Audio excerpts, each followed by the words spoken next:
ಬಂಧುಗಳೇ ನಮಸ್ಕಾರ, ಹೇಗಿದ್ರೆ ನೀವೆಲ್ಲರೂ? ನಾನು ಸುಬ್ರಹ್ಮಣ್ಯ ಎಸ್ ಹಂಡಿಗೆ. ಬಂಧುಗಳೇ, ಮಧ್ಯಪ್ರಾಚ್ಯದ ಯುದ್ಧದ ಬಗ್ಗೆ ನಿಮ್ಮೆಲ್ಲರಿಗೂ ಕೂಡ ಗೊತ್ತಾಯಿದೆ. ಯುದ್ಧ ನಿಂತೋಯ್ತು, ಮಾತುಕತೆಯ ಹಂತದವರೆಗೆ ಬಂದಿದೆ, ಎಲ್ಲವೂ ಕೂಡ ಮುಗ್ದು ಹೋಯ್ತು ಅಂತ ಇಡೀ ಜಗತ್ತು ನಿರಾಳ ಆಗಿತ್ತು. ಜಗತ್ತಿಗೆ ಯಾಕೆ ತಲೆಬಿಸಿ ಆಗಿತ್ತು ಅನ್ನೋದು ನಿಮ್ಮೆಲ್ಲರಿಗೂ ಕೂಡ ಗೊತ್ತಿರುವಂತ ವಿಚಾರ. ಪ್ರತಿ ದೇಶದಲ್ಲೂ ಕೂಡ ತೈಲ ತಲ್ಲಣ ಸೃಷ್ಟಿಯಾಗಿತ್ತು. ಹೀಗೆ ಯುದ್ಧ ಮುಂದುವರೆದಿದ್ರೆ ಇನ್ನೊಂದಷ್ಟು ದೇಶಗಳು ತೀರಾ ಕೆಳಗಡೆ ಹೋಗುವಂತ ಪರಿಸ್ಥಿತಿ ಎದುರಾಗ್ತಾ ಇತ್ತು. ಹೀಗಾಗಿ ಯಾವಾಗ ಶಾಂತಿ ಮಾತುಕತೆ ಅಂತ ಒಂದು ಮಾತು ಬಂತೋ ಆಗ ಸಹಜವಾಗಿ ಇಡೀ ಜಗತ್ತು ಸಂತೋಷಗೊಂಡಿತ್ತು. ಆದರೆ ಇದೀಗ ಮತ್ತೊಮ್ಮೆ ಇಡೀ ಜಗತ್ತಿಗೆ ಆತಂಕ ಶುರುವಾಗಿದೆ. ಕಾರಣ ಶಾಂತಿ ಮಾತುಕತೆ ಅಥವಾ ಸಂಧಾನ ಮಾತುಕತೆ ಒಂದಷ್ಟು ಮಂದಿ ನಿರೀಕ್ಷೆ ಮಾಡಿದ ರೀತಿಯಲ್ಲೇ ವಿಫಲ ಆಗಿದೆ, ಅಂದ್ರೆ ಫೇಲ್ಯೂರ್ ಆಗಿದೆ. ಹೀಗಾಗಿ ಮತ್ತೊಮ್ಮೆ ಯುದ್ಧ ಮುಂದುವರಿಯುವಂತ ಲಕ್ಷಣಗಳು ಕಾಣಿಸ್ತಾ ಇದೆ. ಅದಕ್ಕೆ ಪೂರಕವಾಗಿ ಒಂದಷ್ಟು ಬೆಳವಣಿಗೆ ಆಗ್ತಾ ಇದೆ. ಈಗಾಗಲೇ ಡೊನಾಲ್ಡ್ ಟ್ರಂಪ್ ಎಚ್ಚರಿಕೆ ಕೊಟ್ಟಿದ್ದನ್ನ ನೀವೆಲ್ಲರೂ ಕೂಡ ಗಮನಿಸಿದ್ರಿ. ಇರಾನ್ ಮಾತುಕತೆಗೆ ಒಪ್ಕೊಳ್ಬೇಕು ಅಥವಾ ಈ ಸಂಧಾನ ಸಭೆ ಸಕ್ಸಸ್ ಆಗಬೇಕು. ಇರಾನ್ ಕಾರಣಕ್ಕಾಗಿ ಸಂಧಾನ ಸಭೆ ಏನಾದರೂ ಫೇಲ್ಯೂರ್ ಆಯ್ತು ಅಂತಾದ್ರೆ ಇರಾನ್ನ ಸುತ್ತವೇ ನಮ್ಮ ಸೇನೆ ಇದೆ. ಯಾವ ಸಂದರ್ಭದಲ್ಲಿ ಬೇಕಾದ್ರೂ ನಾವು ದಾಳಿಯನ್ನ ತೀವ್ರಗೊಳಿಸಬಹುದು, ಅಥವಾ ಈ ಬಾರಿ ದಾಳಿ ಆದರೆ ಅದು ಅತ್ಯಂತ ಭೀಕರವಾದಂತ ದಾಳಿ ಆಗಿರುತ್ತೆ ಅಂತ ಹೇಳಿ ಡೊನಾಲ್ಡ್ ಟ್ರಂಪ್ ಈಗಾಗಲೇ ಎಚ್ಚರಿಕೆಯನ್ನು ಕೊಟ್ಟಿದ್ದಾರೆ. ಮತ್ತೊಂದು ಕಡೆಯಿಂದ ಇರಾನ್ ಕಡೆಯಿಂದ ಪ್ರತಿಕ್ರಿಯೆ ಬಂದಿತ್ತು. ನಮ್ಮ ಬೆರಳುಗಳು ಕೂಡ ಟ್ರಿಗರ್ ಮೇಲೆ ಇದೆ, ನಾವು ಕೂಡ ಯಾವುದೇ ಸಂದರ್ಭದಲ್ಲಿ ಆ ಟ್ರಿಗರ್ ಅನ್ನ ಒತ್ತೋದಕ್ಕೆ ರೆಡಿ ಇದ್ದೇವೆ ಎನ್ನುವ ರೀತಿಯಲ್ಲಿ ಅವರು ಕೂಡ ಹೇಳ್ತಾ ಇದ್ರು. ಮತ್ತೊಂದು ಕಡೆಯಿಂದ ಇದೀಗ ಚೀನಾ ಇರಾನ್ಗೆ ಶಸ್ತ್ರಾಸ್ತ್ರವನ್ನ ಪೂರೈಕೆ ಮಾಡ್ತಿದೆ ಎನ್ನುವಂತ ಸುದ್ದಿ ಬರ್ತಾ ಇದೆ. ಹೀಗಾಗಿ ಡೊನಾಲ್ಡ್ ಟ್ರಂಪ್ ಇದೀಗ ಚೀನಾಗೂ ಕೂಡ ಎಚ್ಚರಿಕೆಯನ್ನು ಕೊಡ್ತಾ ಇದ್ದಾರೆ.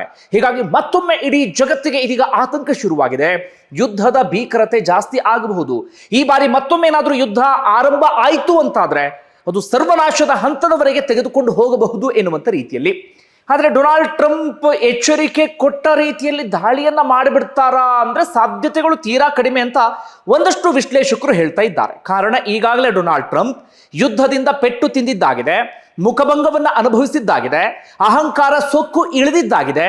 ಈಗ ಕೇವಲ ಬಾಯಿ ಮಾತಿನಲ್ಲಿ ಒಂದಷ್ಟು ಹೇಳಿಕೆಗಳು ಬರ್ತಿದೆ ಹೊರತಾಗಿ ಅದು ಕಾರ್ಯರೂಪಕ್ಕೆ ಬರುವಂತ ಸಾಧ್ಯತೆಗಳು ಕಡಿಮೆ ಎನ್ನುವಂತ ಚರ್ಚೆಯೂ ಕೂಡ ನಡೀತಾ ಇದೆ. ಹಾಗಾದ್ರೆ ಸದ್ಯ ಆಗ್ತಿರುವಂತ ಬೆಳವಣಿಗೆ ಏನು? ಒಂದಷ್ಟು ಇಂಟ್ರೆಸ್ಟಿಂಗ್ ಡೀಟೇಲ್ಸ್ ಅನ್ನು ಗಮನಿಸ್ತಾ ಹೋಗೋಣ. ಒಂದು ವೇಳೆ ಇರಾನ್ ಮತ್ತು ಅಮೆರಿಕದ ಶತ್ರುತ್ವದ ಬಗ್ಗೆ ನಿಮ್ಮೆಲ್ಲರಿಗೂ ಕೂಡ ಗೊತ್ತಾಯಿದೆ. ಇವತ್ತಿಂದು ನಿನ್ನೆಯದಲ್ಲ. ಯಾವಾಗ 1979ರಲ್ಲಿ ಇಸ್ಲಾಮಿಕ್ ಕ್ರಾಂತಿ ಆಯ್ತೋ, ಖಮೇನಿ ಆಡಳಿತ ಬಂತೋ, ಅವತ್ತಿನಿಂದಲೂ ಕೂಡ ಶತ್ರುತ್ವ, ವೈರತ್ವ, ಜಟಾಪಟಿ, ಸಂಘರ್ಷ ಎಲ್ಲವೂ ಕೂಡ ಇದೆ. ಅಂದಿನಿಂದ ಯಾವತ್ತೂ ಕೂಡ ಅಮೆರಿಕ ಮತ್ತು ಇರಾನ್ ಮುಖಾಮುಖಿ ಆಗಿದ್ದು ಇಲ್ವೇ ಇಲ್ಲ. ಅದರ ಪ್ರಪ್ರಥಮ ಬಾರಿಗೆ ಇರಾನ್ ಮತ್ತು ಅಮೆರಿಕ ಸಂಧಾನ ಮಾತುಕತೆಯ ನೆಪದಲ್ಲಿ ಮುಖಾಮುಖಿ ಆಗಿದ್ವು. ಆ ಬೆಳವಣಿಗೆ ಏನು ಅಂದ್ರೆ ನಿಮ್ಮೆಲ್ಲರಿಗೂ ಕೂಡ ಗೊತ್ತಾಯಿದೆ. ಪಾಕಿಸ್ತಾನದ ಇಸ್ಲಾಮಾಬಾದ್ನಲ್ಲಿ ಅದಕ್ಕೆ ವೇದಿಕೆಯನ್ನು ಕಲ್ಪಿಸಲಾಗಿತ್ತು. ಪಾಕಿಸ್ತಾನ ಮಧ್ಯಸ್ಥಿಕೆಯನ್ನು ವಹಿಸಿತ್ತು. ಆ ಪ್ರಕಾರವಾಗಿ ಅಮೆರಿಕದ ಕಡೆಯಿಂದ ಉಪಾಧ್ಯಕ್ಷರಾಗಿರುವಂತಹ JD ವ್ಯಾನ್ಸ್ ನಿಯೋಗ ಬರುತ್ತೆ. ಇರಾನ್ನ ಕಡೆಯಿಂದಲೂ ಕೂಡ ಒಂದು ನಿಯೋಗ ಬರುತ್ತೆ.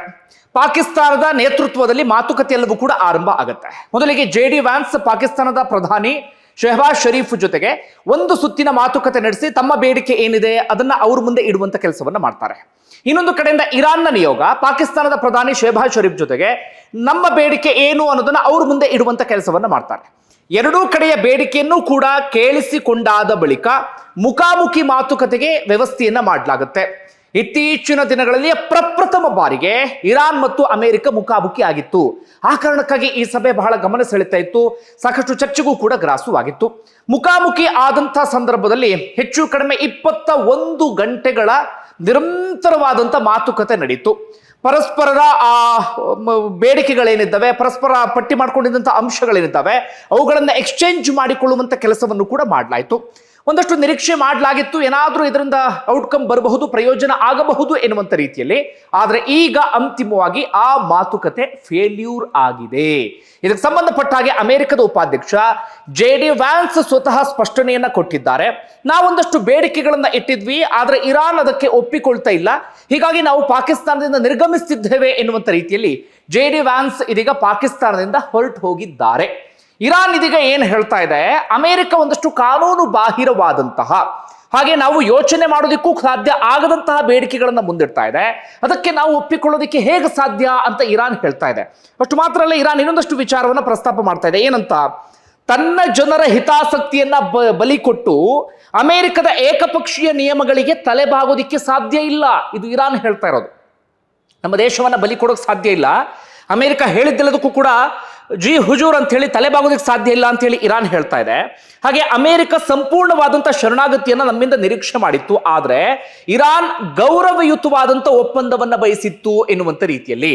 ಹಾಗೆ ಇರಾನ್ ಇನ್ನೊಂದು ಮಾತು ಹೇಳ್ತಾ ಇದೆ. ಅಮೆರಿಕದ ನಿಲುವು ಯಾವ ರೀತಿಯಾಗಿದೆ ಅಂದ್ರೆ, ನಾವು ಹಿಂಗೆ ಸಂಧಾನ ಸಭೆಗೆ ಬರ್ತಾ ಇದ್ದೇವೆ, ನಾವೊಂದಷ್ಟು ಮಾತನ್ನ ಹೇಳ್ತಾ ಇದ್ದೇವೆ, ನೀವು ಅದಕ್ಕೆ ಒಪ್ಕೊಳ್ಬೇಕು, ಇಲ್ಲ ಅಂದ್ರೆ ನಿಮ್ಮಿಷ್ಟ ಎನ್ನುವ ರೀತಿಯಲ್ಲಿದೆ. ನಮ್ಮನ್ನ ಗೌರವಯುತವಾಗಿ ಮಾತುಕತೆಗೆ ಕರೀತಿಲ್ಲ ಅಥವಾ ಗೌರವಯುತವಾಗಿ ಒಂದಷ್ಟು ವಿಚಾರಗಳನ್ನ ಪ್ರಸ್ತಾಪ ಮಾಡ್ತಾ ಇಲ್ಲ ಅನ್ನೋದನ್ನ ಇರಾನ್ ಹೇಳ್ತಾ ಇದೆ.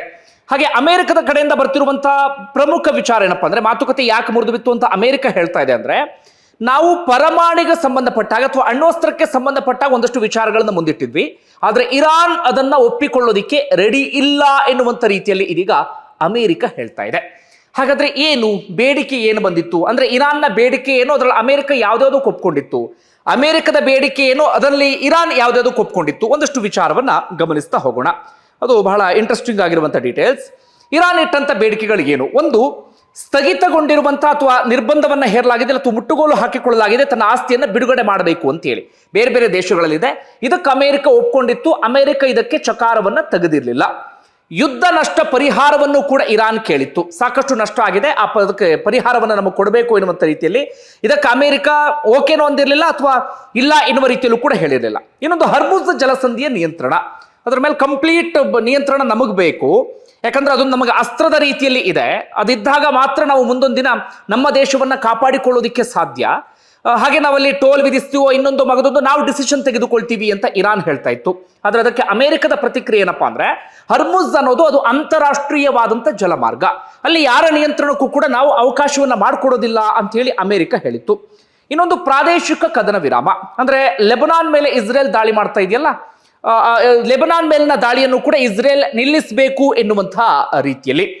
ಇದಕ್ಕೆ ಅಮೆರಿಕ ಒಪ್ಕೊಳ್ತಾ ಇತ್ತೇನೋ, ಮಾತುಕತೆ ಮುಂದುವರಿದ್ರೆ ಬೇರೆಲ್ಲ ವಿಚಾರಗಳು ಓಕೆ ಆಗಿದ್ರೆ ಇದು ಕೂಡ ಓಕೆ ಆಗ್ತಿತ್ತೇನೋ, ಆದ್ರೆ ಈ ಹಂತಕ್ಕೆ ಸಂಬಂಧಪಟ್ಟಾಗ ಇದರಲ್ಲೂ ಕೂಡ ಯಾವುದೇ ಒಮ್ಮತ ಮೂಡಿ ಬಂದಿಲ್ಲ. ಹಾಗೆ ಭದ್ರತಾ ಖಾತರಿ, ಅಂದ್ರೆ ಮುಂದಿನ ದಿನಗಳಲ್ಲಿ ನಮ್ಮ ಮೇಲೆ ದಾಳಿ ಮಾಡೋದಿಲ್ಲ ಎನ್ನುವಂತ ರೀತಿಯಲ್ಲಿ. ಹಾಗೆ ನಮ್ಮ ಸುತ್ತಮುತ್ತ ಗಲ್ಫ್ ರಾಷ್ಟ್ರಗಳಲ್ಲಿ, ಮಧ್ಯಪ್ರಾಚ್ಯ ರಾಷ್ಟ್ರಗಳಲ್ಲಿ ನಿಮ್ಮ ಸೇನೆ ಏನಿದೆ ಅದನ್ನು ಕೂಡ ವಾಪಸ್ ತೆಗೆದುಕೊಂಡು ಹೋಗಬೇಕು ಎನ್ನುವ ರೀತಿಯಲ್ಲಿ ಇರಾನ್ ಹೇಳಿತ್ತು. ಅದಕ್ಕೆ ಅಮೆರಿಕ ಏನು ಹೇಳಿತ್ತು ಅಂದ್ರೆ, ನೀವು ಅಣ್ವಸ್ತ್ರ ತಯಾರು ಮಾಡಿಲ್ಲ, ನೀವು ಖಂಡಾಂತರ ಕ್ಷಿಪಣಿಗಳನ್ನ ತಯಾರಿ ಮಾಡಿಲ್ಲ ಅಂತಾದ್ರೆ, ಹರ್ಮುಜ್ ಜಲಸಂಧಿಯನ್ನು ಕ್ಲಿಯರ್ ಮಾಡಿದ್ರಿ ಅಂತಾದ್ರೆ ನಾವು ಸೇನೆಯನ್ನು ವಾಪಸ್ ತೆಗೆದುಕೊಂಡು ಹೋಗ್ತೀವಿ, ಇಲ್ಲ ಇವೆಲ್ಲವೂ ಕೂಡ ನಿಮ್ಮಲ್ಲಿ ಇದೆ ಅಂತಾದ್ರೆ ಮಧ್ಯಪ್ರಾಚ್ಯದ ಮೇಲೆ ಅದು ಥ್ರೆಟ್ ಇದ್ದ ರೀತಿಯಲ್ಲಿ, ಹೀಗಾಗಿ ನಾವು ಸೇನೆಯನ್ನ ವಾಪಸ್ ತೆಗೆದುಕೊಂಡು ಹೋಗೋದಕ್ಕೆ ಸಾಧ್ಯ ಇಲ್ಲ ಅಂತ ಹೇಳಿ ಅಮೆರಿಕ ಹೇಳಿತ್ತು.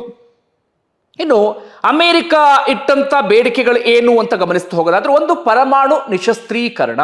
ಅಮೆರಿಕ ಹೇಳ್ತಾ ಇತ್ತು, ನಾವು ಈಗಾಗಲೇ ಅಣ್ವಸ್ತ್ರವನ್ನ ನಾಶ ಮಾಡಿದ್ದೇವೆ, ಏನೇನಿತ್ತು ಎಲ್ಲವನ್ನೂ ಕೂಡ ನಾಶ ಮಾಡಿದ್ದೇವೆ, ಮುಂದೆ ನೀವು ಅಣ್ವಸ್ತ್ರವನ್ನ ಅಥವಾ ಅಣ್ವಸ್ತ್ರ ಬಾಂಬ್ ಏನಿದೆ ಅದನ್ನ ತಯಾರು ಮಾಡಿಕೊಳ್ಳುವ ರೀತಿಯಲ್ಲಿ ಯಾವುದೇ ಪ್ರಯತ್ನವನ್ನು ಕೂಡ ಮಾಡಬಾರದು, ಅದನ್ನು ಕಂಪ್ಲೀಟ್ ಆಗಿ ನಿಶಸ್ತ್ರೀಕರಣವನ್ನ ಮಾಡಬೇಕು ಅಥವಾ ಕೈ ಬಿಡಬೇಕು ಎನ್ನುವ ರೀತಿಯಲ್ಲಿ ಅಮೆರಿಕ ಹೇಳಿತ್ತು. ಆದರೆ ಇರಾನ್ ಹೇಳ್ತಾ ಇದೆ, ಅದು ಒಂದರಿಂದಾಗಿ ನಾವು ನಮ್ಮ ದೇಶವನ್ನ ಕಾಪಾಡಿಕೊಳ್ಳೋದಿಕ್ಕೆ ಸಾಧ್ಯ ಆಗಿದೆ ಅಥವಾ ನಮ್ಮ ದೇಶದ ಮೇಲೆ ನಾವು ಕಂಟ್ರೋಲ್ ಅನ್ನು ಇಟ್ಕೊಳ್ಳೋಕೆ ಸಾಧ್ಯ ಆಗಿದೆ, ಹೀಗಾಗಿ ಫ್ಯೂಚರ್ ಅಲ್ಲಿ ಮಾಡಬಾರ್ದು ಅಂತ ನೀವು ಹೇಳೋದಿಕ್ಕೆ ಸಾಧ್ಯ ಇಲ್ಲ, ನಮ್ಮ ದೇಶದ ಹಿತಾಸಕ್ತಿಯ ಕಾರಣಕ್ಕಾಗಿ ನಾವು ಅದನ್ನ ಮಾಡಬೇಕಾಗುತ್ತೆ ಎನ್ನುವ ರೀತಿಯಲ್ಲಿ ಇರಾನ್ ಹೇಳಿತ್ತು. ಇನ್ನೊಂದು, ಹರ್ಮುಜ್ ಜಲಸಂಧಿಯನ್ನು ಮುಕ್ತಗೊಳಿಸಬೇಕು ಅಂತ ಅಮೆರಿಕ ಬೇಡಿಕೆಯನ್ನು ಇಟ್ಟಿತ್ತು, ಅದಕ್ಕೆ ಇರಾನ್ ಒಂದು ಹಂತಕ್ಕೆ ಒಪ್ಕೊಂಡಿತ್ತು. ಇರಾನ್ ಅಂದ್ರೆ ಎಲ್ಲವೂ ಕೂಡ ಕ್ಲಿಯರ್ ಆದ್ರೆ ನಾವು ಅದನ್ನ ಕ್ಲಿಯರ್ ಮಾಡ್ತೇವೆ ಎನ್ನುವಂತ ರೀತಿಯಲ್ಲಿ. ಮತ್ತೊಂದು, ಬ್ಯಾಲಿಸ್ಟಿಕ್ ಕ್ಷಿಪಣಿಗಳು ಅಥವಾ ಖಂಡಾಂತರ ಕ್ಷಿಪಣಿಗಳು, ದೂರ ದೂರ ಹೋಗುವಂತಹ ಕ್ಷಿಪಣಿಗಳು, ಅವುಗಳನ್ನು ಕೂಡ ನೀವು ಇನ್ನು ಮುಂದೆ ತಯಾರು ಮಾಡಬಾರ್ದು ಅಥವಾ ಕಡಿಮೆ ಮಾಡ್ತಾ ಬರಬೇಕು ಅಂತ ಹೇಳಿ ಅದಕ್ಕೆ ಇರಾನ್ ಒಪ್ಪಿಗೆಯನ್ನ ಕೊಟ್ಟಿರಲಿಲ್ಲ. ಇನ್ನು ಸಶಸ್ತ್ರ ಗುಂಪುಗಳಿಗೆ ಬೆಂಬಲವನ್ನು ಸ್ಥಗಿತ ಮಾಡಬೇಕು ಅಂತ, ಲೆಬನಾನ್ ನಲ್ಲಿರುವಂತಹ ಹಿಜ್ಬುಲ್ಲಾ, ಇನ್ನು ಯಮನ್ ನಲ್ಲಿರುವಂತಹ ಹೌತಿಗಳು, ಇವರೆಲ್ಲರಿಗೂ ಕೂಡ ನೀವು ಬೆಂಬಲವನ್ನ ಕೊಡಬಾರ್ದು ಅಂತ ಹೇಳಿ. ಆದ್ರೆ ಇರಾನ್ ಏನು ಹೇಳ್ತಾ ಇದೆ ಅಂದ್ರೆ, ನಮ್ದು ಅದೊಂದು ಯುದ್ಧ ತಂತ್ರಗಾರಿಕೆ ಇದ್ದ ರೀತಿಯಲ್ಲಿ, ಅದರಿಂದಾಗಿ ನಾವು ದೇಶವನ್ನ ಕಾಪಾಡ್ಕೊಳ್ಳೋಕೆ ಸಾಧ್ಯ ಆಗಿದೆ, ಅದು ಕೂಡ ಸಾಧ್ಯ ಇಲ್ಲ ಎನ್ನುವಂತ ರೀತಿಯಲ್ಲಿ. ಈ ರೀತಿಯಾಗಿ ಒಂದಷ್ಟು ಪರಸ್ಪರ ಸಮಸ್ಯೆ ಅದೆಲ್ಲವೂ ಕೂಡ ಆಯಿತು. ಅಮೆರಿಕ ಹೇಳಿದ್ದನ್ನ ಇರಾನ್ ಒಪ್ಕೊಳ್ಳಿಲ್ಲ, ಇರಾನ್ ಹೇಳಿದ್ದನ್ನ ಅಮೆರಿಕ ಒಪ್ಪಿಕೊಂಡಿಲ್ಲ. ಇಷ್ಟು ಬೆಳವಣಿಗೆ ಆಯಿತು. ಇದರಲ್ಲಿ ಓಕೆ ಆಗ್ತಿದ್ದು, ಹರ್ಮುಜ್ ಜಲಸಂಧಿಯನ್ನು ಓಪನ್ ಮಾಡೋದಕ್ಕೆ ಇರಾನ್ ಒಪ್ಪಿಕೊಂಡಿತ್ತು. ಅಮೆರಿಕ ಏನ್ ಮಾಡಿತ್ತು, ಬೇರೆ ಬೇರೆ ಕಡೆಗಳಲ್ಲಿ ಅವರ ಆಸ್ತಿಯನ್ನು ಮುಟ್ಟುಗೋಲು ಹಾಕೊಳ್ಳಲಾಗಿತ್ತಲ್ಲ, ಅದನ್ನ ಓಕೆ ಎನ್ನುವ ರೀತಿಯಲ್ಲಿ ಅಮೆರಿಕ ಹೇಳಿತ್ತು. ಅದರ ಹೊರತಾಗಿ ಅಣ್ವಸ್ತ್ರ ವಿಚಾರದಲ್ಲಿ, ಖಂಡಾಂತರ ಕ್ಷಿಪಣಿ ವಿಚಾರದಲ್ಲಿ ಅಥವಾ ಇನ್ನೊಂದಷ್ಟು ಬೇರೆ ಬೇರೆ ವಿಚಾರ, ಲೆಬನಾನ್ನ ವಿಚಾರದಲ್ಲಿ ಯಾವುದೂ ಕೂಡ ಮಾತುಕತೆ ಅಂತಿಮ ಆಗಲಿಲ್ಲ. ಹೀಗಾಗಿ ಮಾತುಕತೆ ವಿಫಲ ಆಗಿದೆ. ಈ ಮಾತುಕತೆ ಒಂದಷ್ಟು ಜನಕ್ಕೆ ನಿರೀಕ್ಷೆ ಇತ್ತು ಸರಿ ಆಗಬಹುದು ಎನ್ನುವ ರೀತಿಯಲ್ಲಿ, ಇನ್ನೊಂದಷ್ಟು ಜನಕ್ಕೆ ಮೊದಲೇ ಅಂದುಕೊಂಡಿದ್ರು ಈ ಮಾತುಕತೆ ಯಾವುದೇ ಕಾರಣಕ್ಕೂ ಸಕ್ಸಸ್ ಆಗೋದಿಲ್ಲ ಎನ್ನುವಂತ ರೀತಿಯಲ್ಲಿ. ಅದೇ ಪ್ರಕಾರವಾಗಿ ಈಗ ಆದ ಹಾಗೆ ಕಾಣಿಸ್ತಾ ಇದೆ. ಮುಂದೇನು ಅನ್ನೋದೇ ಈಗ ಇಡೀ ಜಗತ್ತಿಗೆ ಇರುವಂತ ಕುತೂಹಲ, ಜೊತೆಗೆ ಪ್ರಶ್ನೆ ಆಗಿದೆ. ಅಮೆರಿಕ ಒಂದು ರೀತಿಯಲ್ಲಿ ಅಂದುಕೊಂಡಿತ್ತು ಇರಾನ್ ತಾನು ಹೇಳಿದ್ದೆಲ್ಲವನ್ನು ಕೂಡ ಕೇಳಬಹುದು ಎನ್ನುವಂತ ರೀತಿಯಲ್ಲಿ, ಆದರೆ ಇರಾನ್ ಯುದ್ಧದ ಸಂದರ್ಭದಲ್ಲಿ ಹೇಗೆ ಸೆಡ್ಡು ಹೊಡೆದಿತ್ತೋ, ಅಂದ್ರೆ ಪ್ರತಿದಾಳಿಯನ್ನ ಮಾಡುವ ಮೂಲಕ, ಮಾತುಕತೆಯ ವಿಚಾರದಲ್ಲೂ ಕೂಡ ಇರಾನ್ ಸೆಡ್ಡು ಹೊಡೆಯುವಂತ ಕೆಲಸವನ್ನ ಮಾಡ್ತಾ ಇದೆ.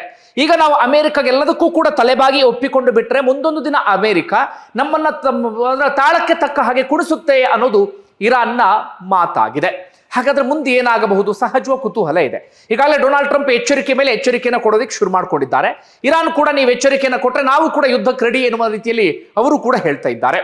ಈಗೇನಾದರೂ ಡೊನಾಲ್ಡ್ ಟ್ರಂಪ್ ಬೇರೆ ರೀತಿಯಂತ ನಿರ್ಧಾರವನ್ನು ತೆಗೆದುಕೊಂಡರೆ, ಯುದ್ಧವನ್ನು ತೀವ್ರಗೊಳಿಸುವ ನಿರ್ಧಾರವನ್ನು ತೆಗೆದುಕೊಂಡ್ರೆ ಇನ್ನಷ್ಟು ಸಮಸ್ಯೆ ಆಗೋದ್ರಲ್ಲಿ ಯಾವುದೇ ಡೌಟ್ ಇಲ್ಲ. ಇರಾನ್ ಕಂಪ್ಲೀಟ್ ಆಗಿ ಹರ್ಮುಜ್ ಜಲಸಂಧಿಯನ್ನು ಬಂದ್ ಮಾಡಬಹುದು. ಈಗ ಸ್ವಲ್ಪ ಹಡಗುಗಳಾದ್ರೂ ಪಾಸ್ ಆಗ್ತಿದ್ದಾವೆ, ಮುಂದೆ ಕಂಪ್ಲೀಟ್ ಆಗಿ ಬಂದ್ ಮಾಡಬಹುದು. ಸಹಜವಾಗಿ ಇಡೀ ಜಗತ್ತಿನಲ್ಲಿ ಆಗ ತೈಲ ಸಮಸ್ಯೆ ಸೃಷ್ಟಿಯಾಗುತ್ತೆ. ಹಾಗೆ ಪ್ರತಿಯಾಗಿ ಗಲ್ಫ್ ರಾಷ್ಟ್ರಗಳ ಮೇಲೆ ತನ್ನ ದಾಳಿಯನ್ನ ಇನ್ನಷ್ಟು ತೀವ್ರಗೊಳಿಸುವಂತ ಸಾಧ್ಯತೆ ಇದೆ. ಇಲ್ಲಿಯವರೆಗೆ ಸುಮ್ಮನಿದ್ದಂತ ಗಲ್ಫ್ ರಾಷ್ಟ್ರಗಳು ಕೂಡ ಇರಾನ್ ಮೇಲೆ ಪ್ರತಿದಾಳಿಯ ನಡೆಸೋದಿಕ್ಕೆ ಆರಂಭ ಮಾಡಿದ್ವು ಅಂತಾದ್ರೆ ಭೀಕರತೆ ಇನ್ನಷ್ಟು ತೀವ್ರ ಆಗಿಬಿಡುತ್ತೆ. ಕೊನೆಯದಾಗಿ ಏನಾದರೂ ಚೀನಾ ಎಂಟ್ರಿ ಕೊಡ್ತು, ರಷ್ಯಾನು ಕೂಡ ಎಂಟ್ರಿ ಕೊಡ್ತು ಅಂತ ಆಗಿಬಿಟ್ರೆ ಅದು ಎಲ್ಲಿಗೆ ಹೋಗಿ ತಲುಪುತ್ತೋ ಗೊತ್ತಿಲ್ಲ. ಈಗ ಎಲ್ಲವೂ ಕೂಡ ಡಿಪೆಂಡ್ ಆಗಿರೋದು ಅಮೆರಿಕದ ಮೇಲೆ. ಸದ್ಯಕ್ಕೆ ಹರ್ಮುಜ್ ಜಲಸಂಧಿಯನ್ನ ಓಪನ್ ಮಾಡೋದಕ್ಕೆ ಇರಾನ್ ಒಪ್ಕೊಂಡಾಗಿದೆ. ಯಾಕಂದ್ರೆ 2 ವಾರಗಳ ಕಾಲ ಕದನ ವಿರಾಮವನ್ನು ಘೋಷಣೆ ಮಾಡಲಾಗಿದೆಯಲ್ಲ, ಹರ್ಮುಜ್ ಜಲಸಂಧಿನ ಓಪನ್ ಮಾಡೋಕೆ ಒಪ್ಕೊಂಡಾಗಿದೆ. ಈಗಾಗಲೇ ಓಪನ್ ಆಗಿ ಒಂದಷ್ಟು ಹಡಗುಗಳು ಕೂಡ ಪಾಸ್ ಆಗ್ತಾ ಇದ್ದಾವೆ. ಹೀಗೆ ಯಥಾಸ್ಥಿತಿಯನ್ನ ಕಾಯ್ದುಕೊಂಡರೆ ಸಮಸ್ಯೆ ಆಗೋದಿಲ್ಲ. ಅದರ ಬದಲಾಗಿ ಟ್ರಂಪ್ ಏನಾದರೂ ಸಿಟ್ಟಿಗೆದ್ದು ಬೇರೆ ರೀತಿಯ ನಿರ್ಧಾರವನ್ನು ತೆಗೆದುಕೊಂಡ್ರು ಅಂತಾದ್ರೆ ಇದು ಎಲ್ಲಿಗೆ ಹೋಗಿ ತಲುಪುತ್ತೋ ಗೊತ್ತಿಲ್ಲ. ಒಂದು ವೇಳೆ ಸದ್ಯಕ್ಕೆ ಇಷ್ಟು ಬೆಳವಣಿಗೆ ಆಗಿದೆ, ನಿಮ್ಗೆ ಏನನ್ಸುತ್ತೆ ಕಮೆಂಟ್ ಬಾಕ್ಸಲ್ಲಿ ಮೆನ್ಷನ್ ಮಾಡಿ. ಧನ್ಯವಾದ ವಿಡಿಯೋ ನೋಡಿದ್ದಕ್ಕಾಗಿ.